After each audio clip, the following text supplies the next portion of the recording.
जय श्री कृष्ण।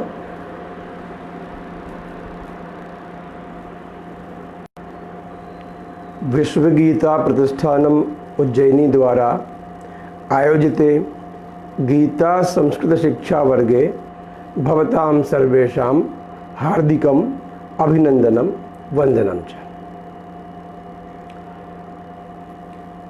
कतिचन दिनेभ्यः अस्माकम् एतस्य वर्गस्य प्रसारणम् अवरुद्धमासीत्।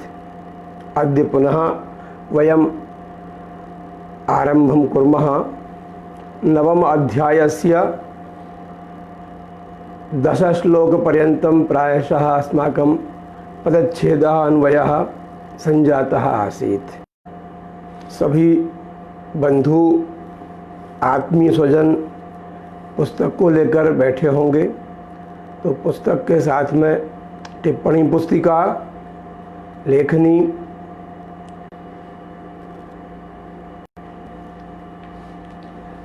हरिओम। ओम श्री परमात्मने नमः। श्रीमद्भगवद्गीता नवमोऽध्यायः 11 श्लोकः।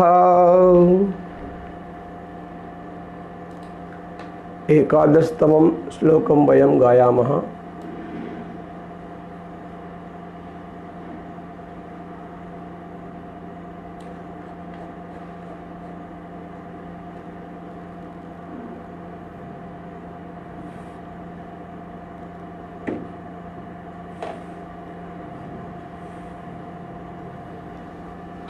अवजानन्ति मां मूढा मानुषीं तनुमाश्रितं परं भावमजानन्तो मम भूतमहेश्वरम्। राज विद्या राजगुह्य योग नामक इस अध्याय और यह 11वां श्लोक है। अवजानन्ति मां मूढ़ा मानुषीं तनुमाश्रितं परं भावमजानन्तो मम भूत महेश्वरम्। सर्वप्रथमम् अस्माकं कर्मानुसारं वयं पदच्छेदं कुर्मः। तो अवजानन्ति मां मूढ़ाः कर चुके हैं वैसे इसका, किंतु थोड़ा सा फिर से देख लेते हैं कि माम मुझको मूढ़ाः अवजानन्ति। ज्ञा धातु अस्ति बहुवचनम प्रथम पुरुषस्य लट लकारस्य। अवजानन्ति जानते हैं, मुझको जानते हैं। माम अस्मद द्वितीया एक वचनम मुझको मूढ़ाः मूढ़ जानते हैं। मानुषीम तनुम, तनु शब्द न स्त्रीलिंग है, इसलिए मानुषीम तनुम आश्रितम परम भावम अजानन्तः मम भूत महेश्वरम। मम परम भावम अजानन्तः, मेरे परम स्वरूप को ना जानने वाले जो व्यक्ति हैं वह मूढ़ हैं। मानुषीम तनुम आश्रितम, मुझे इस मनुष्य के रूप में ही जानते हैं, ईश्वर के रूप में नहीं समझते हैं, और मैं भी उनको उसी माया में भटकाता रहता हूँ, क्योंकि वो मुझे भी नहीं जानते। जो जानने का प्रयत्न करता है वही जानता है, इसलिए साधारण मनुष्य मुझे भी अपने जैसा ही साधारण मनुष्य मानते हैं। मोघाशा मोघ कर्माणो मोघज्ञानाविचेतसः राक्षसीमासुरीं चैव प्रकृतिं मोहिनीं श्रिताः। मोघाशा मोघ कर्माणः पदम एकमेव अस्ति, मतलब पढ़ने के लिए अपन ने ये अलग अलग थोड़ा सा लिख दिया है। मोघज्ञानाः विचेतसः राक्षसीं आसुरीं मोहिनीं च प्रकृतिम एव श्रिताः। तो ये मोघ आशाह, मोघ अर्थात व्यर्थ, मोघ अर्थात व्यर्थ, और अमोघ अर्थात काम की चीज। अमोघ अर्थात हमारे हित की चीज, हित की आशा। तो मोघ आशा माने व्यर्थ की आशा। मोघ कर्माणः, व्यर्थ के कर्म करने वाले। मोघ ज्ञानाः, व्यर्थ के ज्ञान वाले। वास्तविक ज्ञान को छोड़कर अधिकतर लोग वही हैं जो व्यर्थ के ज्ञान वाले हैं, जिस ज्ञान से ना इस लोक में उद्धार होता है ना परलोक में उद्धार होता है। आजकल 99.99% लोग और उससे भी अधिक मोघ ज्ञान वाले ही हैं और उसी को परम ज्ञान मानते हैं। तो ऐसे लोग, तो इन्हें कहा है विचेतसः, अर्थात येषाम चित्तम विक्षिप्तम जातम अस्ति तादृशाः, माने अज्ञानी लोग। राक्षसीम आसुरीम च एव प्रकृतिम मोहिनीम श्रुता। ये जो प्रकृति है वो कैसी है? राक्षसी है, आसुरी है। आगे हम देखेंगे कि 3 प्रकार के गुण होते हैं, सात्विक, राजस और तामस। उनमें तामसी प्रकृति जो है वो आसुरी और राक्षसी कही गई है। मोहिनीम, ये मोहिनी है प्रकृति। इस मोहिनी को आश्रय लेकर ही वह व्यर्थ में ही भटकते रहते हैं, उसी में अपने आप को धन्य मानते हैं कि संसार के इन अनावश्यक पदार्थों का हमको ज्ञान हो गया, कुछ सूचनाओं का ज्ञान हो गया, कुछ उल्टा सीधा इतिहास जो उल्टे सीधे लोगों द्वारा लिख दिया गया है उसको समझ लिया, जान लिया, कुछ अनावश्यक व्यर्थ की सूचनाएं प्राप्त हो गई हैं, तो हम उसी में ही संतुष्ट हैं। तादृशाः मोघाशाः, तादृशाः मोघ कर्माणाः, तादृशाः मोघ ज्ञानाः विचेतसाः। वैसे मोघ कर्म करने वाले, मोघ ज्ञान वाले और विक्षिप्त चित्त वाले अज्ञानी लोग मेरी राक्षसी, आसुरी और मोहिनी प्रकृति को ही धारण किए रहते हैं। अग्रिमः श्लोकः 13तमः। महात्मानस्तु मां पार्थ दैवीं प्रकृतिमाश्रिताः भजन्त्यनन्यमनसो ज्ञात्वा भूतादिमव्ययम्। संधि विच्छेदः कृतः।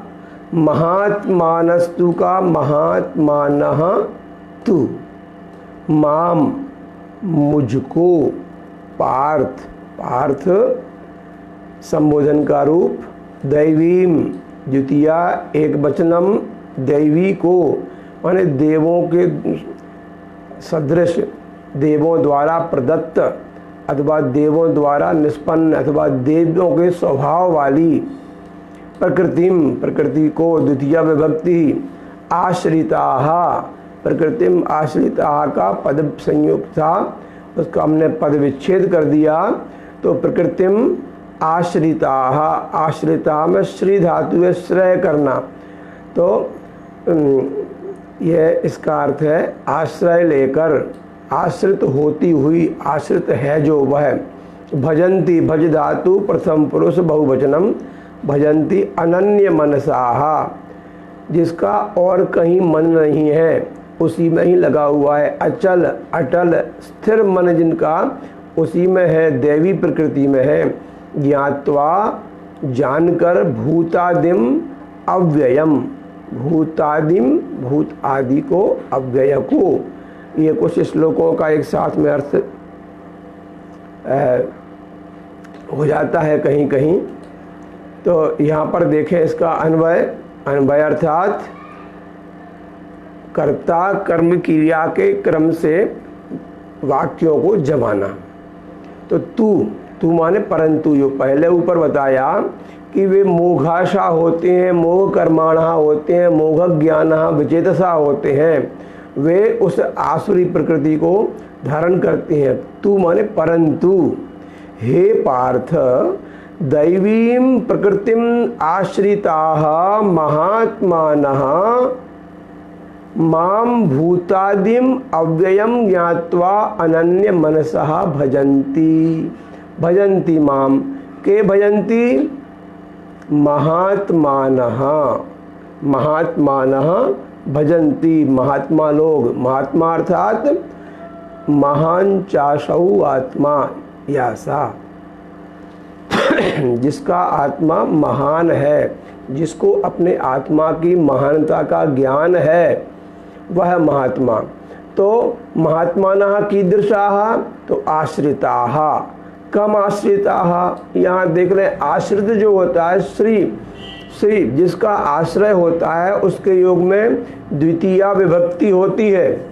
तो प्रकृतिम आश्रिताः, प्रकृति को आश्रित हुए, जैसे श्री कृष्ण शरणम मम, तो ऐसे ही शरणम, तो ऐसे प्रकृतिम आश्रिताः, देवम आश्रिताः, ज्ञानम आश्रिताः, ज्ञानाश्रिताः इत्यस्य ज्ञानम आश्रिताः, प्रकृत्याश्रिताः अर्थात प्रकृतिम आश्रिताः।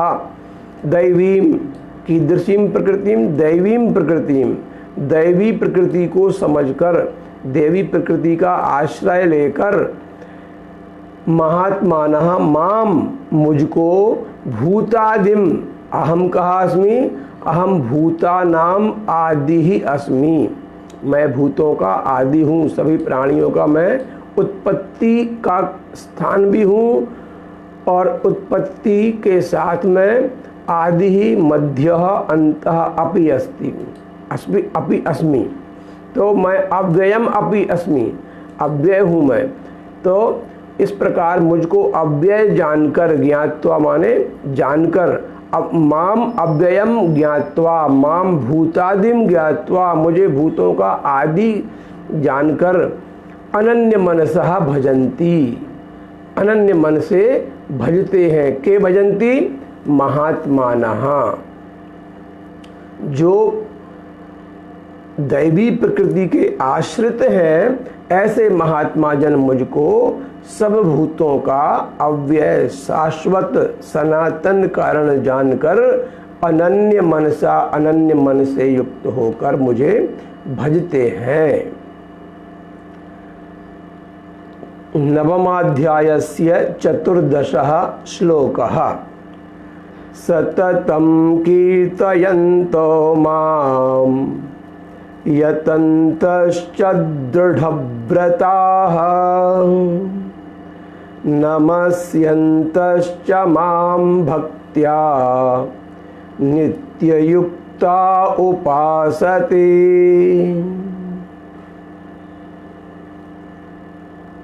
पदच्छेदः कृतः, सततम अनुस्वार के स्थान पर पुनः मकार ले आए। कीर्तयन्तः, ये कीर्तयन्तः किम पदम अस्ति? कीर्तयति माने फैलाता है, विस्तार करता है, सब में ढिंढोरा सा पीटता है, कीर्तन करता है, गाता है आनंद के साथ में। तो कुछ लोग तो गाते हैं ईर्ष्या बस कुछ चीज़ों को, तो वो कीर्तन नहीं हो सकता, वो तो ईर्ष्यालु प्रवृत्ति होती है। तो कीर्तयन्तः, तो कीर धातु में ये प्रत्यय लगा हुआ है शत्र, कीर्तयति, इससे बना शत्र प्रत्यय के साथ में कीर्तयत। तो कीर्तयत, तो कीर्तयन पुल्लिंग में, कीर्तयन, कीर्तयन्तौ, कीर्तयन्तः बहुवचन रूप।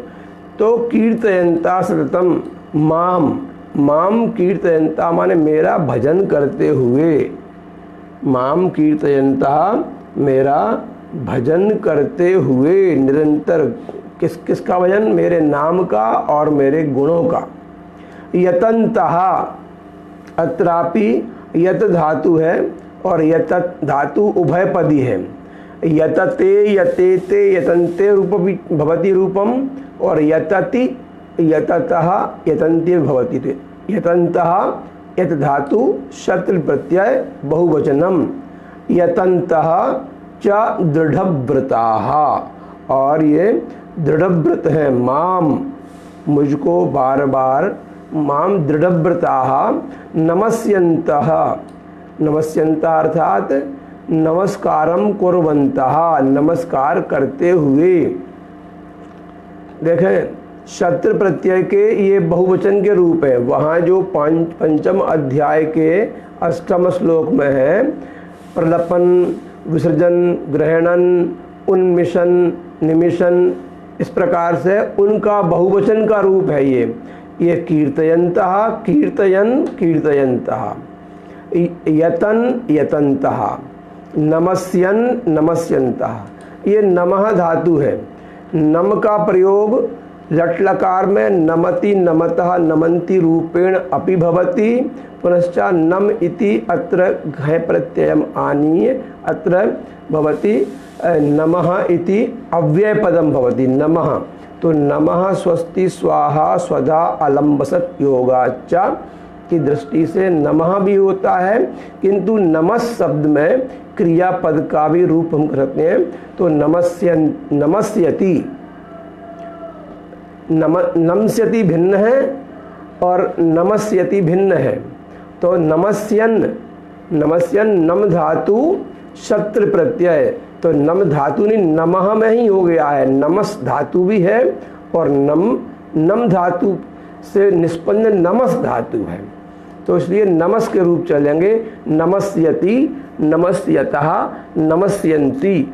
ऐसे नमस्यन्ति के ती को निकाल कर रूप इसका शत्रु प्रत्यय का रूप बना नमस्यन।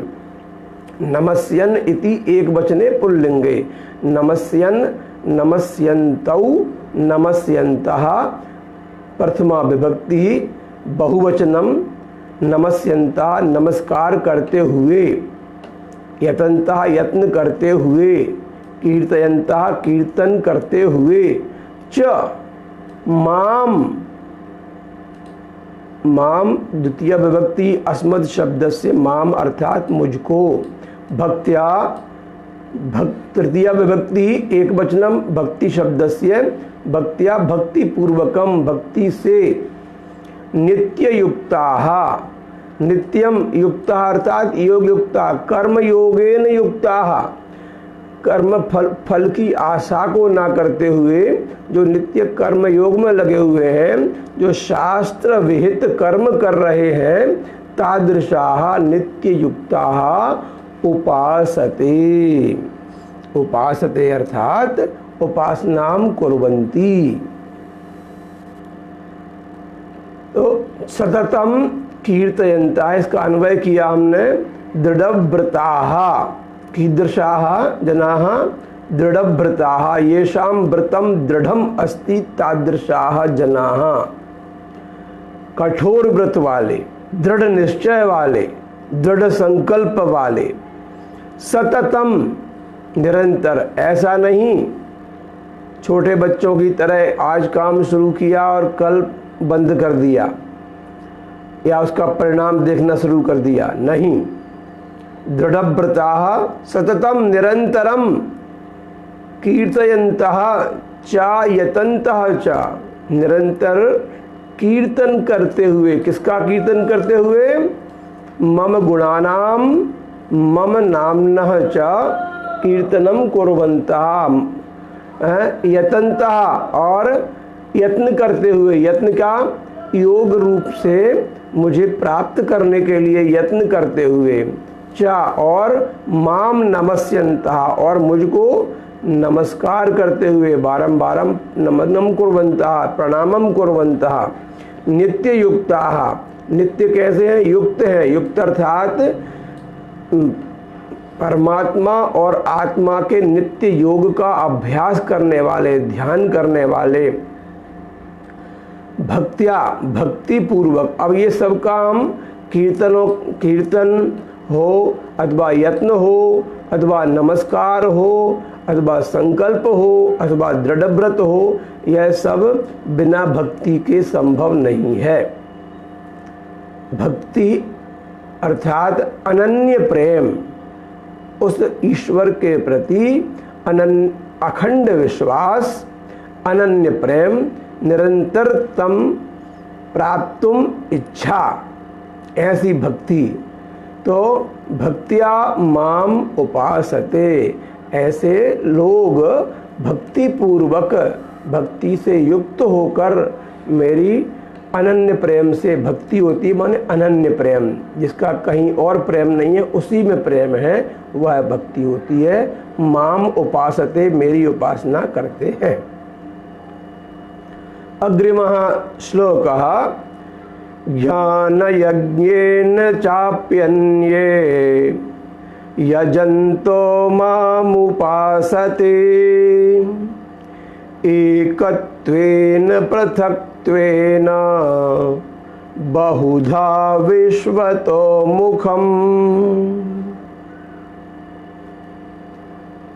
अन्वयः पदच्छेदः कृतः ज्ञान यज्ञेन, ज्ञान के यज्ञ से, ज्ञान यज्ञेन चाप्यन्ये, च अपि अन्ये, इन तीन पदों से मिलकर ये बना है चाप्यन्य। तो चा माने और, अपि माने भी, अन्य माने अन्य लोग, दूसरे लोग। एक तो जो कीर्तन कर रहे हैं वो लोग हो गए, ये दूसरे लोगों की बात है। यजंतः, वही यज धातु है, यजन, यजंतौ, यजंतः, बहुवचनम शत्रु प्रत्यय युक्त। माम द्वितीय विभक्ति ही, मुझको, अस्मत् शब्द से उपासते, वही उपासनाम कुर्वन्ति। एकत्वेन, एकत्वेन ये बात है, पृथकत्वेन, एकत्वेन ये अद्वैत भाव है, पृथकत्वेन द्वैत भाव है। जो दर्शन में द्वैत अद्वैत की बात आई है, उसमें ये महत्वपूर्ण शब्द है कि एक, सह एव एकः प्रभुरद्वितीयः अनेन भावेन ये भजन्ति। एकात्मता स्तोत्र है, दस्त्र है कि उसमें सा एक एव प्रभु अद्वितीय, अद्वितीय है वह प्रभु, इसी भाव से पृथक्त्वेन, कुछ पृथक भाव से, पृथक रूप में, बहुधा, बहुत प्रकार से, विश्वतो मुखम, विश्वतो मुखम अर्थ समाहित है और जो सब में व्याप्त है, उसकी पृथक भाव से भी उपासना करते हैं। बहुत प्रकार के लोग हैं। तो यहाँ देखें कि अन्य, एक तो वो हुए जो ऊपर के श्लोक में आया कि नित्य दृढ़भृताः सततम कीर्तयन्तः च यतन्तः च माम नमस्यन्तः नित्ययुक्ताः भक्त्या माम उपासते। अन्ये, अन्ये जनाः, अन्ये माने दूसरे लोग, माम मुझको, ज्ञान यज्ञेन अर्थात ज्ञान यज्ञ से, ज्ञान यज्ञ के द्वारा, एकत्वेन, एकत्वेन माने अभिन्न भाव से, यजन्तः, यजन्तः अर्थात यजन करते हुए, पूजन करते हुए, अर्चन करते हुए भी, चा बहुधा विश्वतो मुखम, बहुत प्रकार से,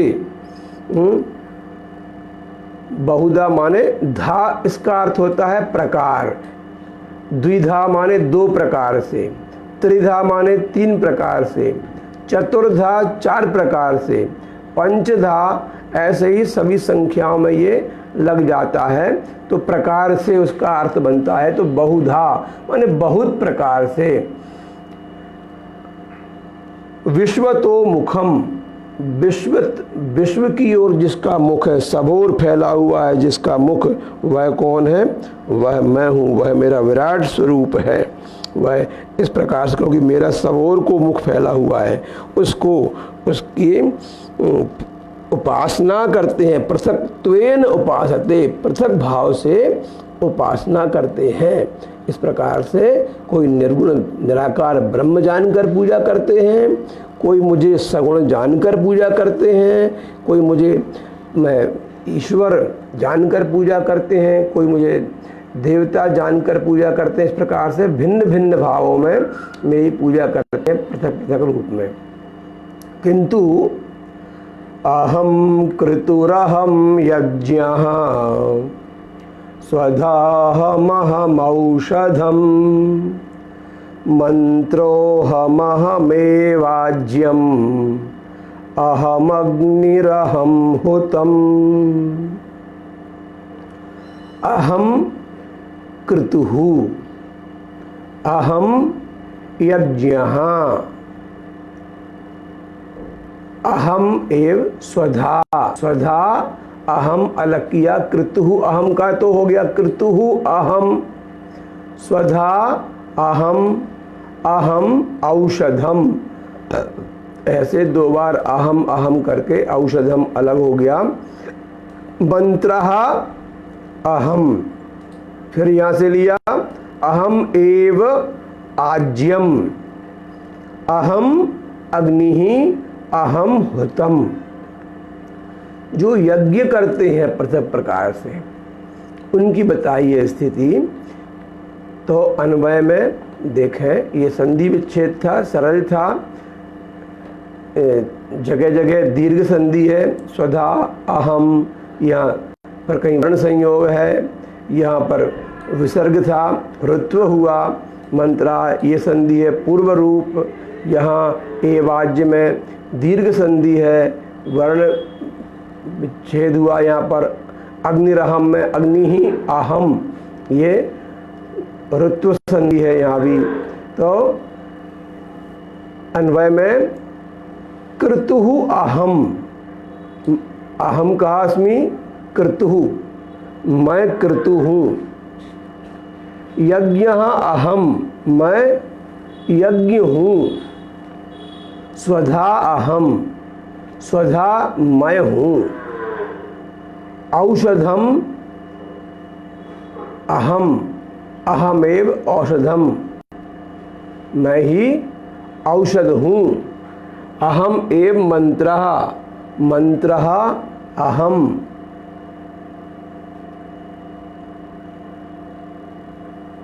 स्वधा अहम, मंत्रः अहम, मैं ही मंत्र हूँ। आज्यम अहम, आज्य अर्थात जिसमें जिससे आहुति दी जाती है, घृतम। अग्नि ही अहम, अग्नि भी मैं ही हूँ। हुतम अहम, और जो हवन क्रिया है, हवन रूप क्रिया जो हो रही है वो भी मैं ही हूँ, सब कुछ मैं ही हूँ। अहमेव क्रतुः अस्मि, अहमेव यज्ञः अस्मि, अहम एव स्वधा अस्मि, अहम एव औषधम अस्मि, अहमेव मंत्रः अस्मि, अहम एव आज्यः अस्मि, आज्यम अस्मि, अहम एव अग्नि अस्मि, अहम एव हुतम अस्मि। ये सब कुछ मैं ही हूँ जो कुछ हो रहा है। तभी हम बोलते हैं ब्रह्मार्पणम ब्रह्म हविः, ब्रह्माग्नौ ब्रह्मणा हुतम, ब्रह्मैव तेन गंतव्यम ब्रह्म कर्म समाधिना। ये सब ब्रह्म कर्म है, ये उसी का ही एक भिन्न रूप है। अनंतरम अहम कहा अस्मि, अब यहाँ से विभूति योग का शुरुआत हो रही है कि मैं क्या क्या हूँ, मैं कैसे कैसे हूँ। तो पिताहमस्य जगतो, पिताहमस्य, ये पिता अहम अस्य ऐसा है। तो पठामः वयं नवमाध्यायस्य 17 श्लोकः।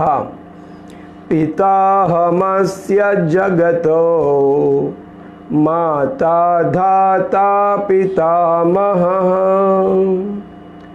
वेद्यं पवित्रमोंकार ऋक्सामयजुरेव च। पिता अहम अस्य जगतः, संधि थी दीर्घ संधि, विच्छेद किया तो पिता अहम अस्य जगतः, जगतों का, जगतः माता धाता पितामहः। वेद्यम, विद धातु है, वेद्यम यत् प्रत्यय लगा है तो वेद्यम हो गया है। पवित्रम ओंकारः, पवित्र ओंकार भी मुझे ही जानो। ओंकार ओम आ उ मा इति तीनों वर्णों से मिलने वाला एक परब्रह्म का साक्षात ब्रह्मा विष्णु महेश का साक्षात स्वरूप है ओंकारः। ओम ओमित्येकाक्षरम ब्रह्म। तो ऋक साम यजुहु एव चा, और जो ऋक है यानी ऋग्वेद, जो साम है सामवेद है, यजुहु यजुर्वेद है, वह भी मैं ही हूँ। अन्वयम पश्यामः। अस्य जगतः धाता पिता, अस्य जगतः इस जगत का, धाता, धाता माने धारण करने वाला, पिता, पिता अर्थात पालन करने वाला, माता अर्थात उत्पत्ति करने वाला, जनन करने वाला, पितामह, पितामह अर्थात उन सब, उनका कारण भी, वेद्यम जानो, क्या, पवित्रम ओंकारः, पवित्र जो ओंकार है वो भी मैं ही हूँ। ये यहाँ क्यों आया? वेद्यम पवित्रम ओंकारा, पवित्र ओंकार भी मुझे ही जानना चाहिए, मैं ही जानने योग्य हूँ। यत् प्रत्यय, ये जानना चाहिए के अर्थ में तीन प्रत्यय तो होती हैं, यत, नियत और क्यत, और दो प्रत्यय होते हैं तव्यत और अनियर। ये पांच प्रत्यय जानना मतलब चाहिए के अर्थ में होते हैं, जो विधिलिंग लकार का भाव लाते हैं, पठेत, कुर्यात, इस प्रकार से। तो ये प्रत्यय वेद्य माने जानने योग्य या जानना चाहिए, किम जानने योग्य, अहमेव अस्मि, कहा पवित्र ओंकारः, ओंकार जो है परम पवित्र शब्द है वह मैं ही हूँ। और ऋक ऋग्वेद, साम सामवेद, यजुहु यजुर्वेद, अहम एव अस्मि मैं ही हूँ, अन्यः नास्ति, ये सब मैं ही, क्योंकि ये सब भगवान के साक्षात मुख से प्रकट हुए हैं।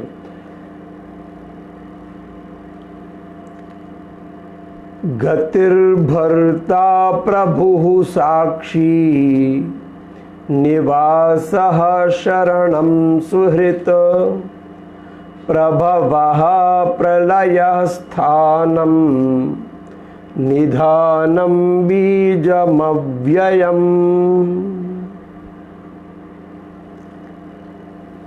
अन्वयः कृतः, तो गति ही, भर्ता संधि विच्छेद हुआ, विसर्गस्य स्थाने ऋत्वमागतम भर्ता, पृथक्कृतः प्रभुः साक्षी, निवासः शरणं सुहृत्, प्रभवः प्रलयः, स्थानम निधानम बीजम अव्ययम। बहुत सरल पदच्छेद है, समझ लेते हैं। गति गम धातु में तीन प्रत्यय, गति ही बना, इकारांत स्त्रीलिंग, भर्ता भर्तृ माने भरण करने वाला, भर्तृ शब्द में प्रथमा विभक्ति में एक वचन आया तो भर्ता, ऐसे कर्ता, धर्ता, नेता, हर्ता, ये इसमें त्रिज प्रत्यय लगता है, इससे बनते हैं। तो प्रभुहु प्रथमा विभक्ति ही एक वचनम, साक्षी भी प्रथमा, साक्षिण शब्द है, नकारांत शब्द है ये साक्षिण, तो ना हट जाता है, तो साक्षी, साक्षिणौ, साक्षिणः, ऐसा रूप बनता है। निवासः, वस धातु वासः इति घय प्रत्यय, नी उपसर्ग पूर्वकम, शरणम, शरण द्वितीया, सुहृत, सुहृत माने सुंदरम, हृदयम यस्य सह सुहृत। प्रभवः, प्रभव अर्थात भू धातु है, भू से भव बना है, उत्पन्न होना। तो प्रभव माने ये पूरा प्रभव होना, पूरा उत्पन्न हो जाना, जिसका उत्पत्ति हो जाना। प्रलयः, प्रलयार्थात पुनः उसमें लीन हो जाना, प्रलय हो जाना। तो स्थानम, प्रभवः प्रलयः, स्थानम स्थान स्थिति का आधार। निधानम, निधान अर्थात ये एक शब्द होता है धनम, धनम अर्थात सत्वम, सार, कुछ होना। और निधनम माने, निधन माने धन रहित हो जाना, निधन हो गया, उसका निधन हो गया, वह तो खत्म हो गया, मतलब सार रहित हो गया वह तो। कि ये है निधान। यत्र सूक्ष्म रूप में है वह, मतलब निधन हो गया है किंतु निधान के रूप में है। विशेष रूप में, सूक्ष्म रूप में जब होता है, जब प्रलय हो जाती है, तो प्रलय काल में सभी भूत सूक्ष्म रूप में जिसमें लय होते हैं उसका नाम निधान है। तो निधान होता है, सबका निधान है। और बीजम, सबका बीज है। अव्ययम, अव्यय है। कहा अहम एव, तो अहम एव गति ही अस्मि अन्वयम पश्यामः। गति ही कहा माने जहाँ पर पहुँचना है, जिस रूप, जिस तरीके से पहुँचना है, तत्सर्वम अहम एव अस्मि, मैं ही गति हूँ, मेरे नान्या गति ही, और कोई गति नहीं है। जाने योग्य जो है, जहाँ जाना है वह मैं ही हूँ। भर्ता, अहम एव सर्वेषां भरणम पोषणम करोमि, यह भरणम पोषणम करोति सह भर्ता भवति। भर्ता, स्वामी, प्रभु, अंतर है इन सब में। प्रभु, प्रभु अर्थात भू धातु है, तो ये से मतलब उसका स्वामी। साक्षी अर्थात साक्षात्कारम करोमि, सभी के शुभ और अशुभ को देखने वाला। निवासः, अहमेव सर्वेषां निवासः अर्थात निवास स्थानम, सर्वेषां निवासः अहमेव। शरणम, अहमेव शरणम अस्मि सर्वेषां, शरण लेने योग्य मैं ही हूँ, अन्यः कोपि नास्ति। सुहृत, सुहृत माने अच्छे हृदय वाला होता है जो व्यक्ति, वह दूसरे का हित करता है किंतु बदले में कुछ नहीं चाहता, उसको सुहृद बोलते हैं। हम बोलते हैं कि जो मित्र है या भाई है या बंधु है, वह बिना किसी अपेक्षा के, आकांक्षा के यदि हमारा हित चाहने वाला है तो वह सुहृद है। ऐसे ही हम भी किसी के सुहृद तभी हैं जब बदले में उससे कोई अपेक्षा, आकांक्षा ना करें तो सुहृद है, नहीं तो सुहृद नहीं है। प्रभवः, प्रभवा अर्थात सबकी उत्पत्ति का हेतु। प्रलयः अर्थात सबकी प्रलय का हेतु। स्थानम अर्थात स्थिति का आधार। निधानम अर्थात वह पदार्थ, वह वस्तु जिसमें सभी भूतों का सूक्ष्म रूप में लय हो जाता है। अव्ययम बीजम अहम एव, अव्यय माने अविनाशी, बीज अविनाशी कारण। अहम एव अस्मि अन्यः नास्ति यतः माम एव अवगच्छ माम एव भज। नवमाध्यायस्य नवदशः श्लोकः। तपाम्यहमहं वर्षं निगृह्णाम्युत्सृजामि च अमृतं चैव मृत्युश्च सदसच्चाहमर्जुन। संधि विच्छेद किया।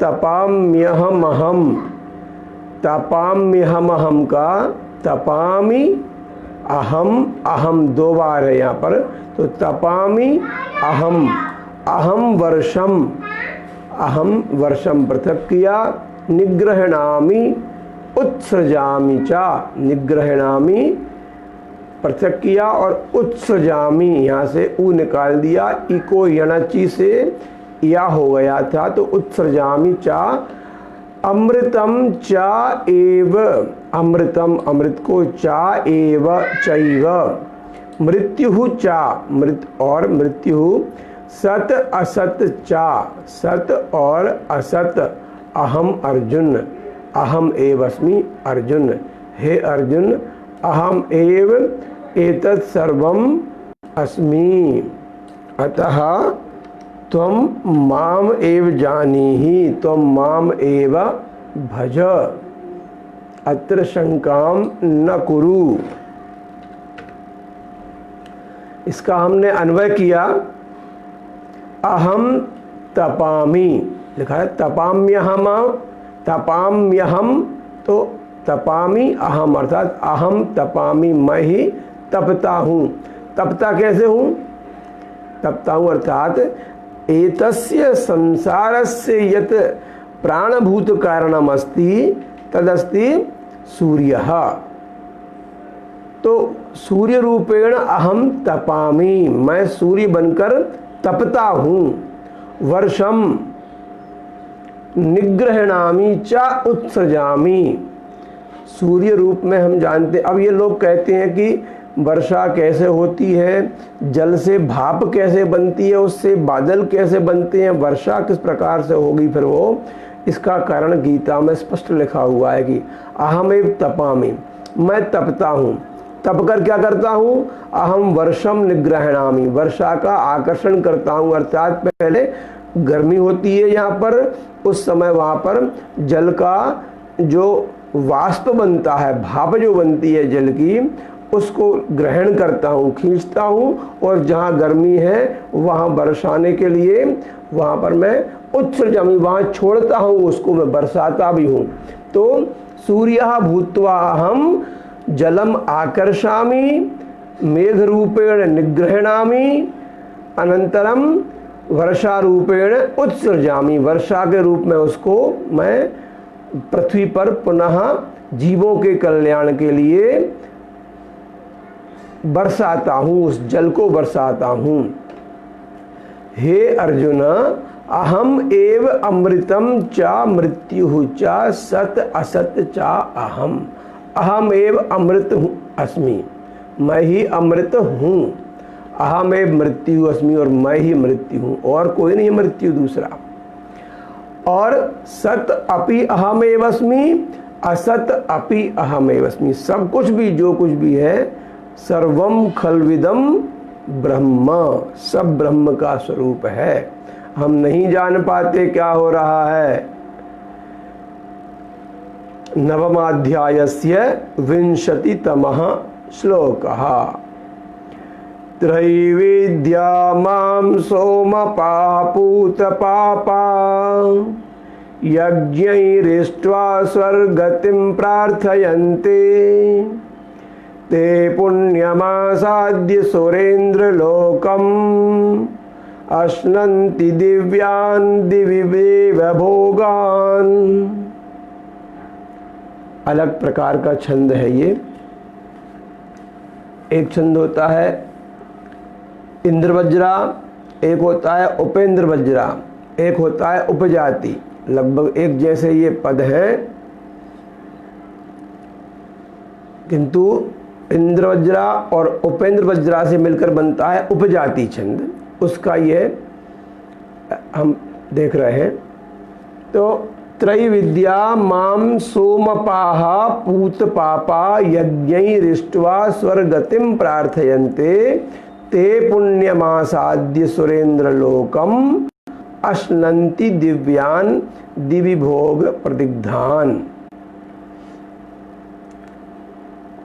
त्रैविद्या,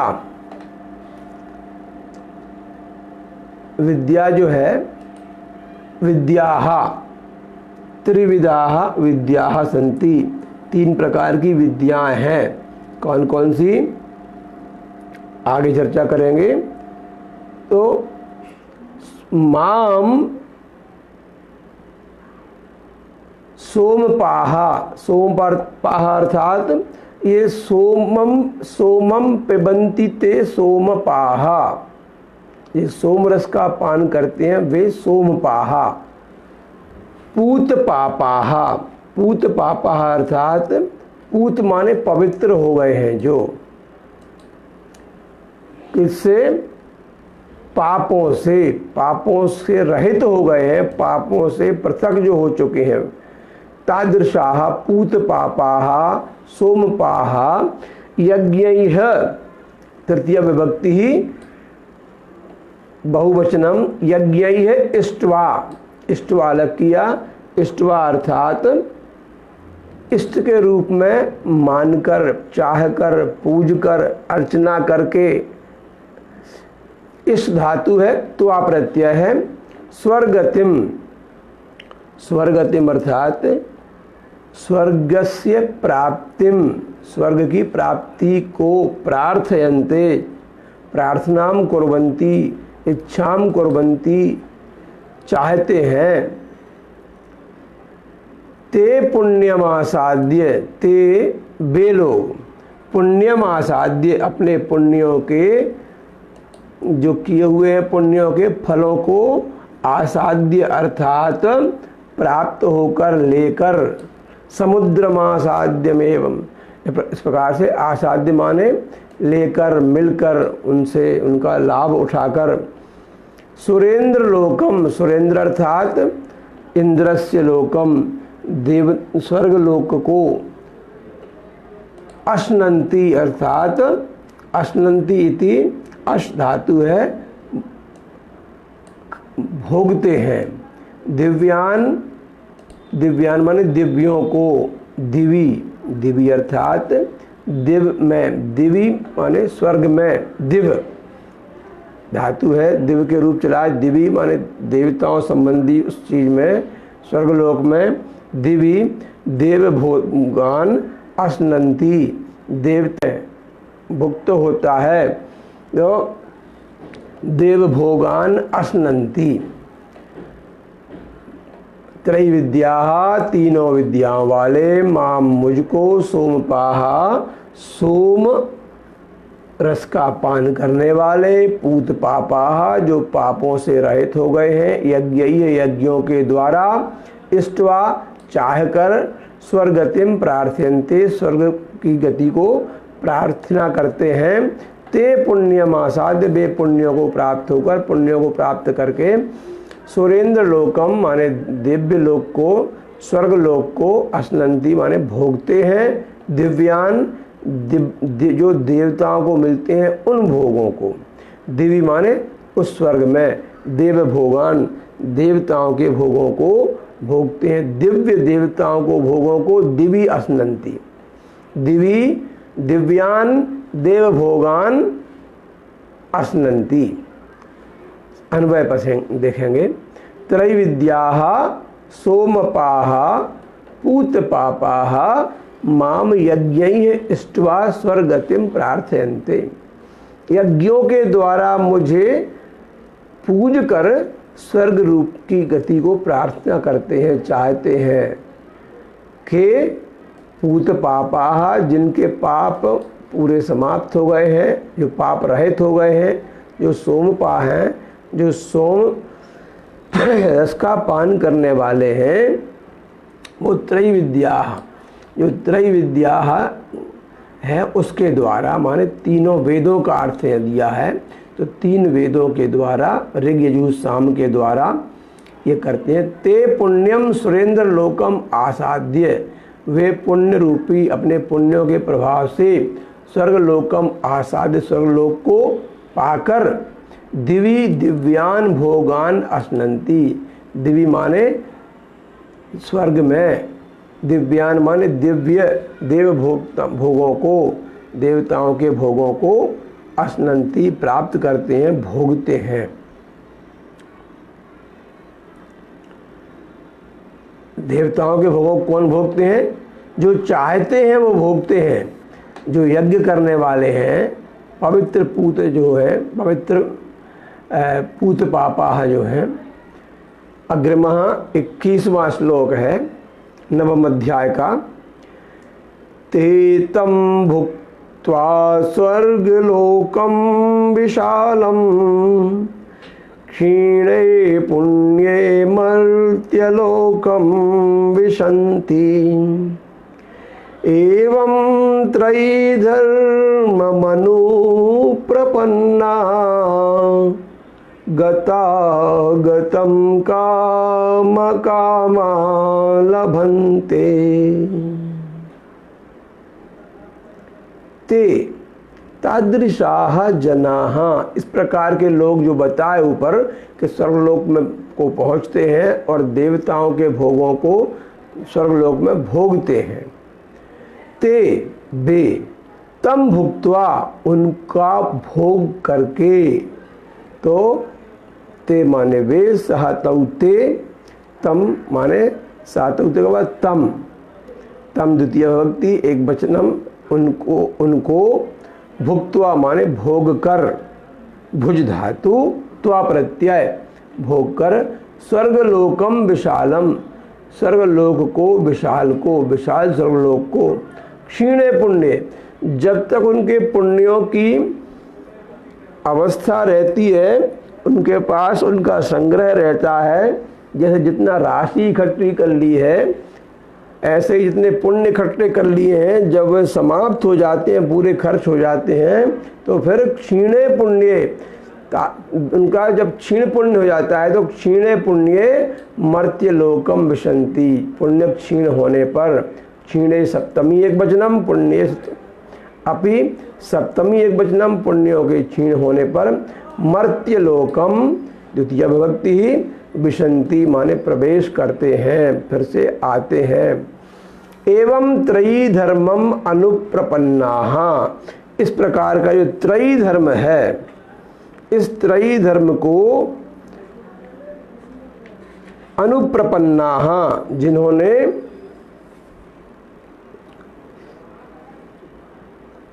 आश्रय ले रखा है, जो प्रपन्न हो गए हैं,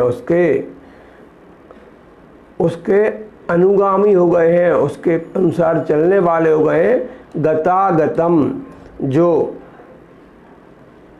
गत माने चला गया है, आगत माने आ गया है, तो जो गमनागमनम कुर्वन्ति ये ते काम कामाः लभन्ते, वे भोगों की कामना करने वाले यही करते हैं कि यहाँ आए, पुण्य अर्जित किए, कैसे, ऊपर पहले पवित्र होंगे, संकल्प करेंगे, शास्त्रों में बताई विधि के अनुसार, तीनों वेदों के अनुसार यज्ञ हवन जप दान करेंगे, और फिर उसके बाद स्वर्ग में जाएंगे। जब स्वर्ग में जाएंगे तो जितना उनके खाते में पुण्य एकत्रित हो गया है, उस पुण्य को वह भोगेंगे, और जब वह पुण्य समाप्त हो जाएगा, क्योंकि वहाँ स्वर्ग में रहकर कोई भी व्यक्ति नूतन कर्म नहीं कर सकता, ना वह वहाँ रहकर पुण्य अर्जन कर सकता है, ना ही वहाँ जाकर वह पाप कर सकता है। पाप तो हो भी सकता है, कुछ हुए भी हैं, तो पाप के अनंतर उसको शाप लगता है, पाप का परिणाम शाप ही होता है। तो ऐसे व्यक्ति जो ये सब करते हैं स्वर्गलोक की प्राप्ति के लिए, वे पुण्य क्षीण होने पर पुनः मृत्युलोक में आते हैं। ते तम विशालम स्वर्गलोकम भुक्त्वा, वे उस विशाल स्वर्गलोक का भोग करके, पुण्य क्षीणे सति, पुण्यों के क्षीण होने पर, मर्त्य लोकम विशन्ति, इस मिट्टी के लोक में आते हैं, इस मृत्यु लोक में आते हैं। एवं त्रयी धर्मम अनुप्रपन्नाः, इस प्रकार के तीनों वेदों के अनुसार सकाम कर्म करने वाले, सकाम कर्म का आश्रय लेने वाले भी, जो कामी रूप लोग हैं, मतलब कामनाएं करने वाले, आसक्ति वाले कर्मों में, कर्मों के फल में, वे सब गतागतम लभन्ते, वे बार बार इस संसार में आते हैं और फिर जाते हैं। यही पाप करने वाले भी करते हैं। पाप किया, पाप का फल भोगने गए, जहाँ पाप का फल भोगने का कार्य पूरा हो गया फिर वापस आ गए। अब फिर क्या करना है, पाप करना है तो फिर से जाएंगे नरक में, और पुण्य किए स्वर्ग में जाएंगे। इस प्रकार से संसार में यह चलता रहता है। ये हमारा 21वां श्लोक अभी संपन्न हो गया। ये 22वां श्लोक हम पढ़ेंगे, बहुत ही सुंदर श्लोक है। अनन्याश्चिन्तयन्तो मां ये जनाः पर्युपासते तेषां नित्याभियुक्तानां योगक्षेमं वहाम्यहम्। किंतु जो मुझे अनन्य भाव से चिंतन करते हैं, भजते हैं मां मुझे, जो उनका सभी प्रकार का योगक्षेम मैं ही वहन करता हूँ। योगक्षेमम वहाम्यहम्, ये नोट कर लीजिए, श्रीमद् भगवद गीता के 9वें अध्याय का 22वां श्लोक है और भारतीय जीवन बीमा निगम का ध्येय वाक्य भी है। यदि कहीं सामान्य ज्ञान प्रश्नोत्तरी में पूछ लें कि योगक्षेमम वहाम्यहम् ये कहाँ से लिया है और किसका ध्येय वाक्य है, तो भारतीय जीवन बीमा निगम LIC जिसको बोलते हैं, उसमें 2 हाथ इस प्रकार से बने होते हैं। ये इस प्रकार से 2 हाथ और आपका जीवन रखा हुआ है, वहाँ लिखा होता है योगक्षेमम वहाम्यहम्। यह श्रीमद् भगवद गीता के 9वें अध्याय का 22वां श्लोक है। अब हम समय समाप्त होता है, इसलिए जो गीता का अंतिम श्लोक है 18वें अध्याय का, उसको निकालेंगे, पढ़ेंगे और चढ़ेंगे आगे। यत्र योगेश्वरः कृष्णो यत्र पार्थो धनुर्धरः तत्र श्रीर्विजयो भूतिर्ध्रुवा नीतिर्मतिर्मम। ओम शांति शांति शांति। हरि ओम तत्सत्, हरि ओम तत्सत्, हरि ओम तत्सत्। कल फिर से मिलेंगे ठीक 9 बजे प्रातःकाल और 22वें श्लोक से फिर आरंभ करेंगे। तब तक के लिए जय श्री कृष्ण।